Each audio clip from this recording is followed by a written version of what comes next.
Bismillahirrahmanirrahim. Assalamualaikum warahmatullahi wabarakatuh.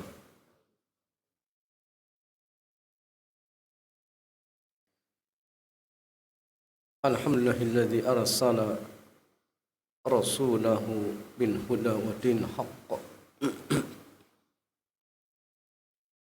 liyudhhirahu 'ala dini kullih walau karihal musyrikun. Asyhadu an la ilaha illallah wahdahu la syarika lah wa asyhadu anna Muhammadan abduhu wa rasuluhu la nabiyya wa la rasula ba'da. Ikhwan wa akhwati fillah, alhamdulillah di kesempatan malam hari ini Allah Subhanahu wa taala kembali mudahkan kita untuk melanjutkan dars kita pada kitab Al-Mukhtasar fil Aqidah karya Syekh Dr. Khalid Al-Musyaiki hafizahullah ta'ala. Dan di kesempatan malam hari ini jamaah sekalian kita masuk Al-Faslu Tsani, pasal yang kedua, al-ibadatu wa ittihadu syirki fiha. Ibadah dan terjadinya kesyirikan dalam peribadahan.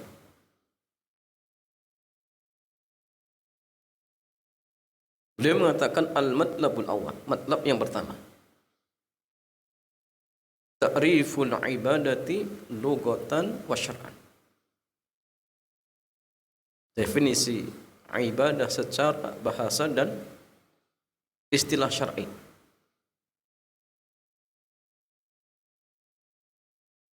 Maka ikhwan wa akhwati fillah, al-ibadatu fil lughah, jadi ibadah secara bahasa artinya at-tadhallul,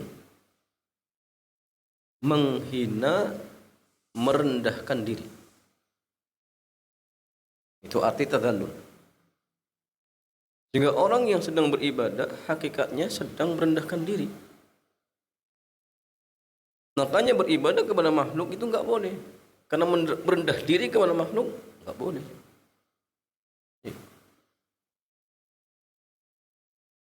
Adapun secara istilah syar'i, ibadah artinya ismun jami'un likulli ma yuhibbuhu Allah wa yardahu minal aqwali wal a'mal al-batinah wal zahirah. Adapun ibadah secara istilah syar'i artinya nama yang mencakup untuk segala perkara-perkara yang dicintai oleh Allah dan diridhoinya, baik berupa ucapan-ucapan wal a'mal, perbuatan-perbuatan yang tidak nampak dan yang nampak, yang batin ataupun zahir. Jadi ibadah itu jamaah sekalian segala sesuatu yang Allah cintai, yang Allah ridhoi, baik berupa ucapan ataupun perbuatan, yang nampak ataupun yang tidak nampak. Nah, sehingga dari definisi ini menunjukkan bahwasanya ibadah itu tidak terbatas dalam masalah ibadah mahdhah saja. Ibadah yang hubungannya hanya dengan Allah saja, tidak hanya ini jemaah. Tapi cakupannya lebih luas. Baik yang berhubungan dengan sesama anak Adam atau yang berhubungannya dengan Allah secara langsung. Intinya ucapan ataupun perbuatan tersebut dicintai ataupun diridhoi oleh Allah Subhanahu wa taala. Itulah ibadah. Itulah ibadah. Ya ikhwan wa akhwati fillah, wa qala ba'duhum, sebagian para ulama mengatakan hiya fi'lu ma amara Allahu bihi wa rasuluhu sallallahu alaihi wasallam. Sebagian ada yang mengatakan ibadah itu artinya mengerjakan apa-apa yang Allah perintahkan dan apa-apa yang Rasulullah perintahkan. Wa tarku ma nahallahu anhu wa rasuluhu, dan meninggalkan apa-apa yang Allah larang serta apa-apa yang Rasulullah sallallahu alaihi wasallam larang.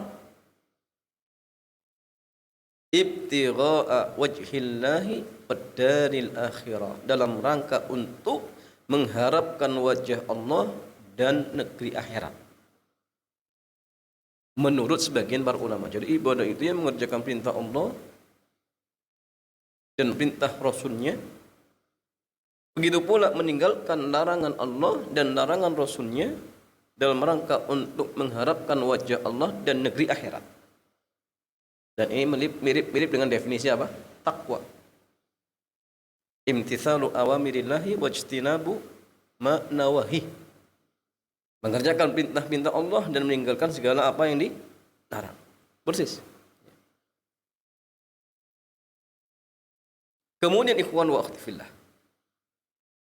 Wal ibadatu al-ma'muru biha tatadammanu makna dhulli wa makna al-hub.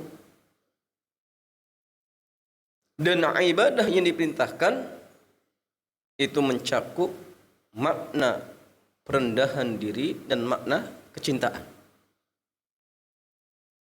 Fahiya tatadammanu ghayatad dhulli lillahi jalla wa ala bi ghayatil mahabbati lahu.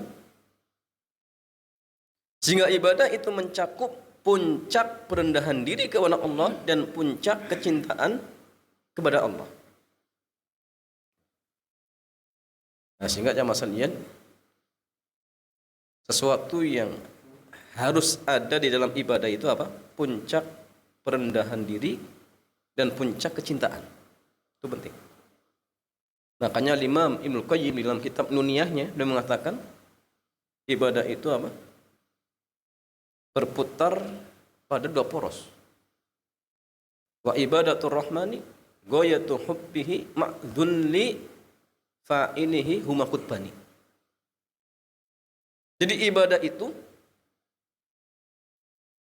puncak perendahan diri kepada Allah dan puncak kecintaan kepada Allah. Dan dua perkara ini poros ya, perputaran ibadah. Makanya gini, orang yang jamaah sekalian ibadah kemudian tidak dibangun di atas dasar perendahan diri, apa yang terjadi? Kalau hatinya tidak merendah diri, artinya apa? Akan muncul kesombongan. Akan muncul apa? Kesombongan. Sehingga akhirnya yang terjadi ibadahnya tidak ikhlas. Ya. Itu yang akibatnya jemaah. Yang kedua, puncak kecintaan. Karena seseorang ketika melakukan suatu amal ibadah tidak dibangun di atas kecintaan, berarti dia terpaksa. Ibadah terpaksa itu nggak boleh jemaah. Harus ikhlas, ya, karena Allah Subhanahu Wa Taala. Kalau tidak ikhlas, ya ibadahnya tidak sah, ya tidak sah jemaah sekalian. Jadi harus apa? Tadi puncak perendahan diri dan puncak kecintaan. Ya, fa in qil bi ayyi syai'in ta'rifuna ibadata min ghairiha. Jika dikatakan dengan sesuatu apa Anda mengetahui ibadah dari yang selainnya. Bagaimana cara membedakan? Ini ibadah, ini bukan ibadah. Bagaimana caranya jamaah? Fayuqal, maka dikatakan bi kaunillahi jalla wa ala yuhibbu fi'lahu aw yuhibbu tarkahu. Caranya dengan mengetahui bahwa Allah Azza wa Jalla mencintai perkara tersebut dikerjakan, atau mengetahui Allah mencintai ketika perkara tersebut ditinggalkan. Jadi kalau ada suatu perkara ketika dikerjakan Allah cinta, berarti itu ibadah. Ketika ada suatu perkara yang ketika ditinggalkan Allah cinta, berarti itu ibadah. Berarti itu apa? Ibadah. Karena ibadah itu nggak lepas dari apa? Mengerjakan perintah, meninggalkan larangan. Nggak lepas dari itu, jemaah. Fama ahabba fi'lahu fahuwa ibadatun. Maka apa-apa yang Allah cintai untuk dikerjakan, maka itulah ibadah. As-salati waz zakati wa birril walidaini, seperti contohnya salat, zakat, birrul walidain. Salat jelas Allah perintahkan, wa aqimus shalah. Zakat, wa atuz zakah. Birrul walidain, wa qad rabbuka alla ta'budu illa iyyah wa bil walidaini ihsana. Ini perintah. Ya. Sehingga ketika Allah Azza wa Jalla mencintai perbuatan itu untuk dikerjakan, berarti itu ibadah.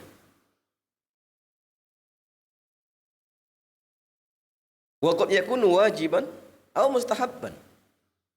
Dan terkadang perkara itu hukumnya wajib untuk dikerjakan atau sunnah untuk dikerjakan. Karena perintah itu adalah kemungkinan wajib atau sunnah. Wajib atau sunnah. Dan nanti kalau larangan dua juga, haram atau makruh. Yang kelimanya mubah. Yang kelimanya apa? Mubah. Ala hasabid dalil syar'i, tergantung ya, dalil syar'i yang menunjukkan hal tersebut. Apakah ini wajib ataupun sunnah. Wa ma ahabba tarkahu fatarkuhu ibadatun.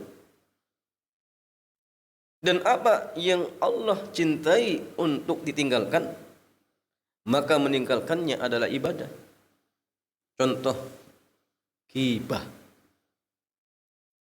Ghibah itu apa?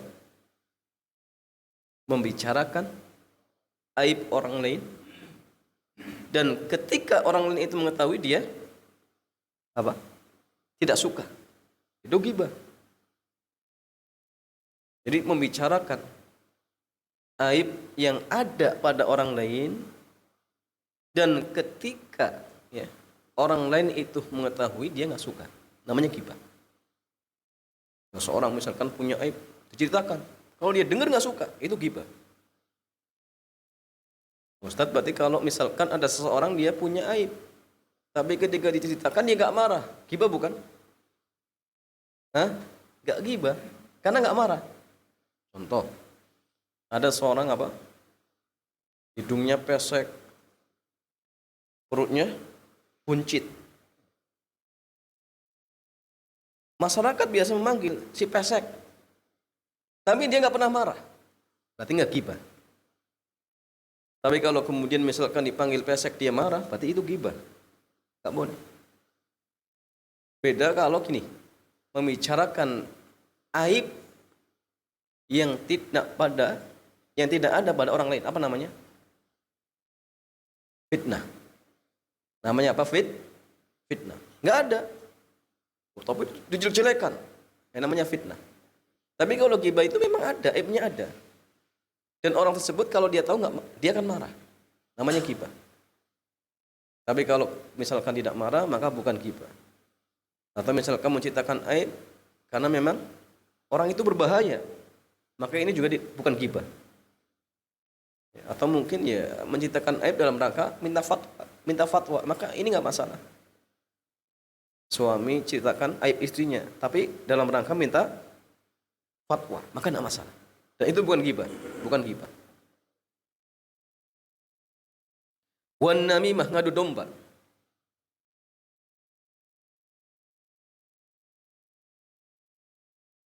Wasarikoh, sarikoh, mencuri. Wasyurbi qaiman, minum dengan berdiri. Ya, kecuali minum air zam-zam, boleh berdiri. Sahih? Sahih. Dan itu pun silang pendapat. Tapi sebagian mengatakan boleh. Tapi minum secara umum pun jamaah sekalian, Boleh tidak berdiri? Hah? Boleh tidak jamaah? Ada hadis yang mengatakan la yashrabanna ahadukum qa'iman. Janganlah salah seorang di antara kalian minum dengan berdiri. Ini larangan. Tapi masalahnya jamaah sekalian, dijumpai apakah Nabi pernah makan berdiri? Nabi pernah tidak jamaah? Atau minum? Pernah, Nabi minum air zam-zam berdiri. Itu gimana? Para ulama kita ada pembahasan khusus. Ada yang mengatakan bahwasanya larangan minum berdiri itu tidak sampai haram. Cuma babnya makruh saja seperti itu. Ada yang mengatakan boleh lil hajah. Ketika ada hajat maka tidak masalah. Contoh misalkan antum diundang di pesta pernikahan, ternyata di situ tidak ada kursinya, sehingga terpaksa minum berdiri. Maka dalam kondisi seperti ini, sebagian para ulama kita membolehkan. Karena memang Nabi juga pernah dijumpai minum air zam-zam berdiri seperti itu. Tapi ya tetap yang afdol apa? Duduk. Karena sebagian ulama yang mengatakan ya suruh dimuntahkan. Seperti itu. Ya kemudian masalian, waqad yakunu tarku wajiban atau mustahabban. Dan terkadang meninggalkannya hukumnya wajib atau dianjurkan saja berdasarkan dalil yang menunjukkan perkara tersebut.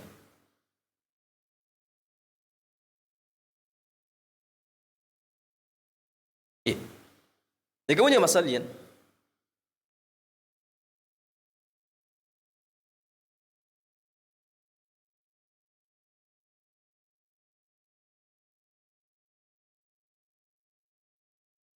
wa yu'lamu mahabbatullahi li fi'li syai'i bi amrihi au amri rasulihi.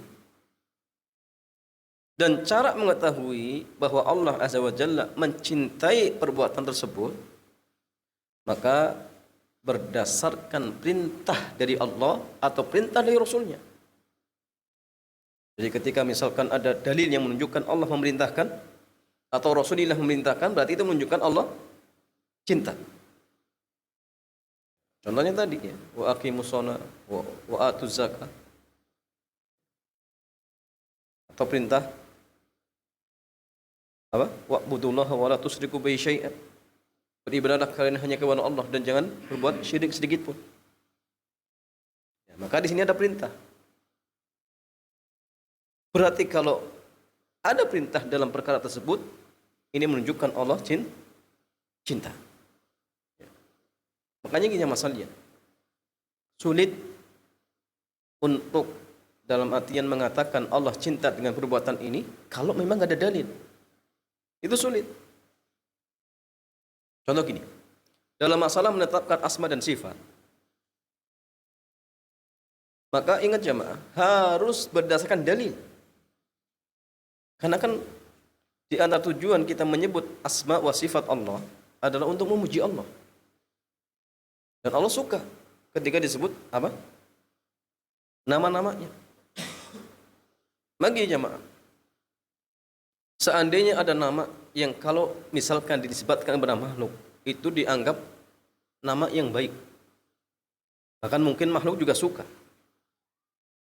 Tapi apakah kemudian lantas dibolehkan disandarkan kepada Allah? Tidak. Nama ini kalau disandarkan kepada makhluk, ini bagus. Tapi apakah kemudian ya, lantas dibolehkan disandarkan kepada Allah? Boleh tidak? Tidak boleh, kecuali ada dalil. Contohnya apa? Pangeran. Baik tidak ya, Mas? Baik, kalau disandarkan kepada makhluk baik. Tapi kalau disandarkan kepada Allah, baik tidak? Kita nggak tahu. Wallahu a'lam. Kalau kemudian kita mengatakan, oh ini baik, Allah cinta. Oh dari mana? Apakah ada dalil? Nggak ada. Maka kalau tidak ada dalil, maka sikap kita apa? Tawakuf. Apa tawakuf? Diam sudah. Jangan menisbatkan nama tersebut kepada Allah.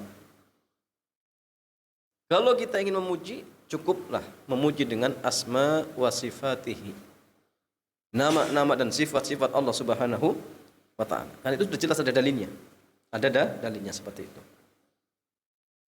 Yang kemudian masalahnya, tarattab thawab, atau perbuatan tersebut ada apa? Ada istilahnya pahalanya ketika dikerjakan. Oh, berarti ini perbuatan ini Allah cintai. Berarti ini pahala. Ya, contoh seperti misalkan apa perbuatan yang disebutkan pahalanya? Banyak. Ya. Seperti contoh misalkan salat syuruk. Ya.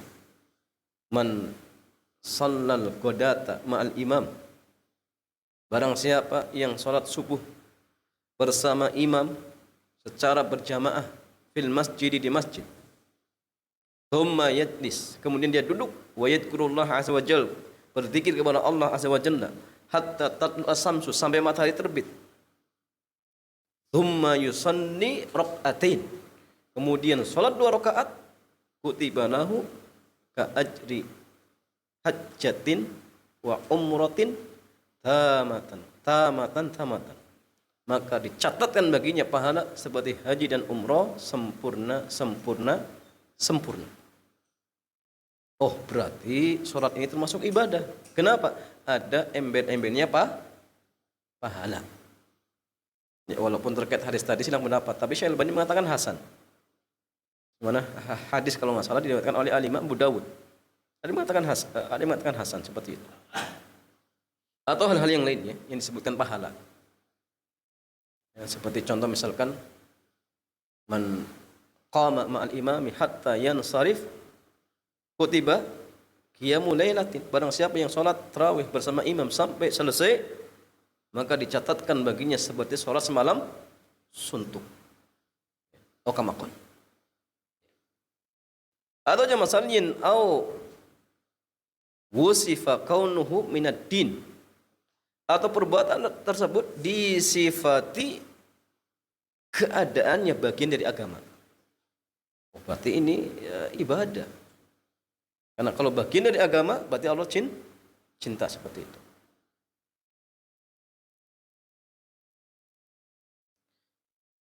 Awil iman, atau disebut dengan keimanan. Seperti hadis apa? Al-imanu bid'atun wa sab'una syu'bah. Jadi iman itu ada 70 sekian cabang. Jadi bid'ah itu apa? Dari bilangan berapa? 3 sampai 9. 3 sampai 9. Fa'alaha qaulu la ilaha illallah. Yang paling tingginya adalah ucapan la ilaha illallah. Wa adnaha imatatul anil adha. Dan paling rendahnya menyingkirkan gangguan di jalan. Maka perkara-perkara ini disebut bagian dari iman. Berarti ini menunjukkan bahwa perkara-perkara ini termasuk ibadah seperti itu. Awil Islam, awil ihsan, atau disebut bagian dari Islam, bagian dari ihsan. Au bi ilmi mahabbatillahi litarki syai', atau dengan mengetahui Allah cinta litarki syai'i, ketika meninggal sesuatu, bi an yanha an fi'lihi, itu ketika Allah melarang perbuatan tersebut atau dilarang oleh Rasulullah sallallahu alaihi wasallam, atau disebutkan apa? Ya, ukubahnya, hukumannya, atau disebutkan Allah murka terhadap perbuatan tersebut, atau perbuatan tersebut dicela. Berarti ini menunjukkan apa? Bahwa perbuatan ini termasuk perkara ibadah ketika ditinggalkan seperti itu. Ya. Yang punya masalah ini, ikhwan wa akhwati fillah. Fara'un syartul ibadah. Syarat diterimanya ibadah. Al-awwalu al-ikhlas, yang pertama ikhlas. Wa huwa an yaqsudal 'abdu bi ibadatihi wajhallahi duna siwa. Yaitu seorang hamba memaksudkan dengan ibadahnya hanya mengharapkan wajah Allah, bukan kepada selainnya. Allah Azza wa Jalla berfirman, "Wa ma umiru illa liya'budullaha mukhlishina lahuddin." Dan tidaklah mereka diperintahkan kecuali agar beribadah kepada Allah dengan mengikhlaskan agama kepadanya. Hunafa'a, yang lurus, wa yuqimus salata, dan menegakkan salat, wa yu'tuz zakata, dan menunaikan zakat, wa dzalika dinul qayyim, dan itulah agama yang lurus. Jadi yang pertama syarat diterimanya amal ibadah harus ikhlas. Harus ikhlas. Al-thani, yang kedua, muwafaqatu syar'illah. Sesuai dengan syariat Allah. Wa dzalika an takuna al-ibadatu fi waqtiha. Yang demikian itu, ya, an takuna al-ibadatu, ibadah itu harus sesuai dengan waktunya. Wa sifatiha, tata caranya harus sesuai dengan syariat. Wa jinsiyah, jenisnya. Wa sababiyah, sebabnya. Ada diha, jumlahnya. Wa makaniyah, tempatnya. Wa zamaniha, waktunya. Muwafiqatan lima jaa fi kitabillahi wa sunnati rasulillahi sallallahu alaihi wasallam. Ini penting. Jadi jamaah sekalian, perbuatan kita itu dianggap sesuai dengan syariat Allah. Caranya, pertama, waktunya harus berdasarkan dalil. Maka cara jamaah untuk mendeteksi amalan tersebut termasuk bid'ah, di antara salah satunya, kalau ada suatu amal disebut ibadah dikaitkan dengan waktu, kemudian tidak ada dalilnya, berarti itu bid'ah. Itu bid'ah jamaah. Contoh gini jamaah, ibadah yang terikat dengan waktu, contohnya apa? Puasa di bulan Ramadan. Apa dalilnya? Hanya bunyal Islamu ala khamsin, syahadati an la ilaha illallah, wa iqamis shalah, wa ita'iz zakah, wa shaumi Ramadan. Puasa di bulan Ramadan. Ada dalilnya. Maka kalau misalkan ada seseorang menetapkan tata cara ibadah khusus, kemudian waktunya dikhususkan. Kalau setiap misalkan, ya, Jumat Kliwon itu harus ziarah kubur, berarti dia sudah menentukan waktu khusus. Makanya masalah, kalau kemudian tidak ada dalil yang menunjukkan hal tersebut, berarti mengkhususkan ziarah kubur di Jumat Kliwon termasuk apa? Bid'ah. Kenapa? Sudah menentukan waktu, ternyata tidak ada dalil, berarti itu bid'ah. Itu caranya. Yang kedua jamaah sekalian, sifatnya, tata caranya. Contoh misalkan salat maghrib itu berapa rakaat? 3 rakaat. Ada dalilnya? Ada. Maka kalau ada seorang menentukan tata cara khusus, ya, dan ia katakan ini ibadah, kemudian tidak ada dalilnya, berarti itu bid'ah. Berarti itu apa? Bid'ah. Kemudian jenisnya, contohnya apa? Contohnya apa jemaah? Jenis. Kurban itu hanya dibolehkan dengan 3 jenis hewan ternak. Apa saja jemaah sekalian? Unta, sapi, kambing. Maka kalau misalkan ada seorang dia berpandangan kurban itu boleh dengan ayam, tanya dalilnya mana? Ternyata tidak ada jamaah sekalian. Berarti apa? Ini bid'ah. Karena sudah menentukan jenis khusus tetapi tidak ada dalil, berarti itu bid'ah. Ya, kalau kambing jelas. Hadis dari Anas radhiyallahu taala anhu, beliau mengatakan, "Tuhan nabiyyu bikabsyaini amlaheni aqronaini." Jelas ada dalilnya. Nah, sebuah riwayat bahwasanya 1 ekor apa namanya? Unta itu untuk apa? 7 orang. Baqarah juga untuk 7 orang. Okamakon. Sehingga kalau misalkan ada seorang dia menetapkan telur itu bisa untuk kurban, dalilnya nggak ada, oh berarti bid'ah. Kenapa? Karena dia sudah menentukan jenis khusus, ternyata tidak ada dalil. Berarti penentu jenis khusus itu termasuk bid'ah. Kemudian masalahnya wasababiha, sebabnya harus ada dalil yang menunjukkan hal tersebut. Contohnya apa jemaah? Sebabnya sholat tahiyatul masjid itu masuk masjid.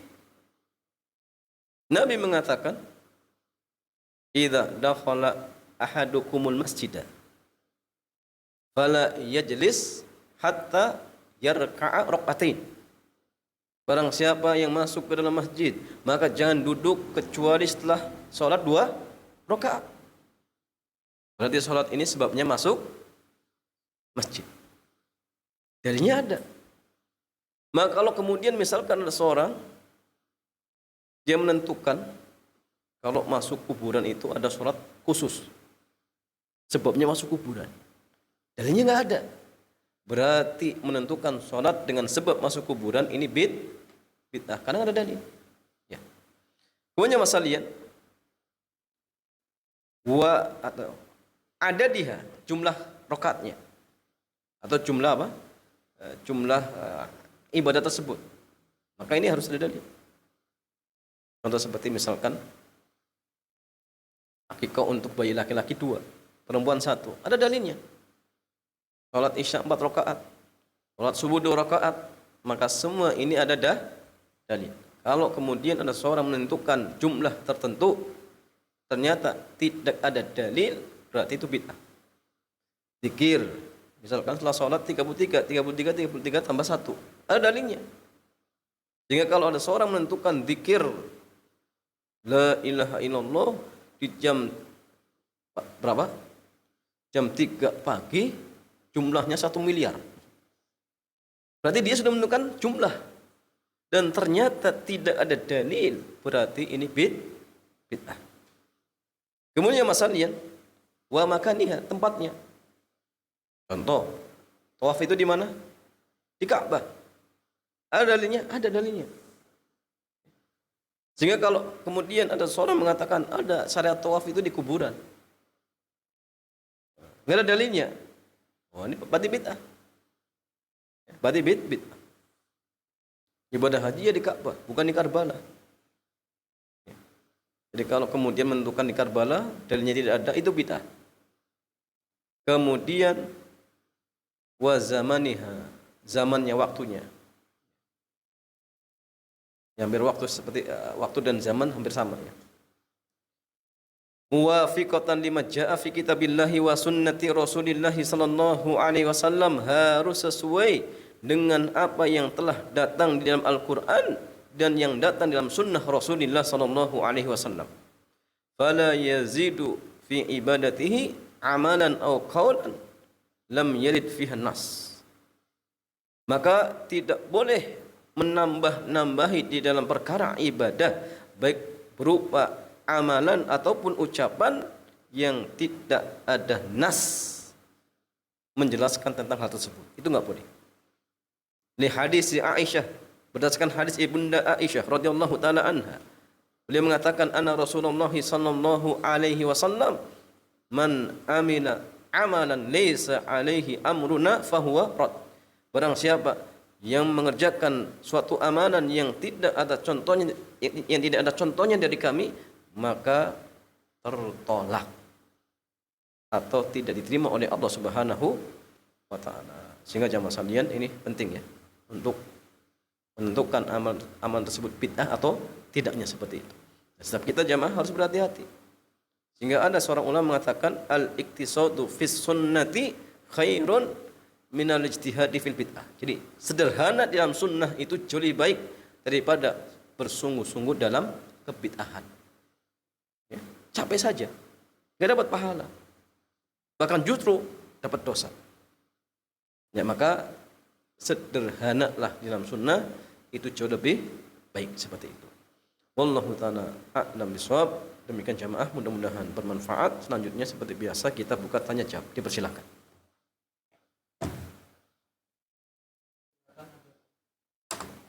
Persilakan apabila ada jemaah yang bertanya, jemaah ini bisa bertanya langsung menggunakan mikrofon yang disediakan, dan jemaah awam bisa bertanya menggunakan cara yang satu disediakan.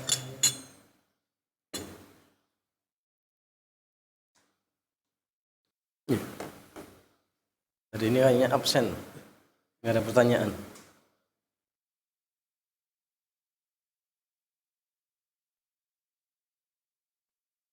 Ya, jelas ya semuanya. Pak Slamet jelas?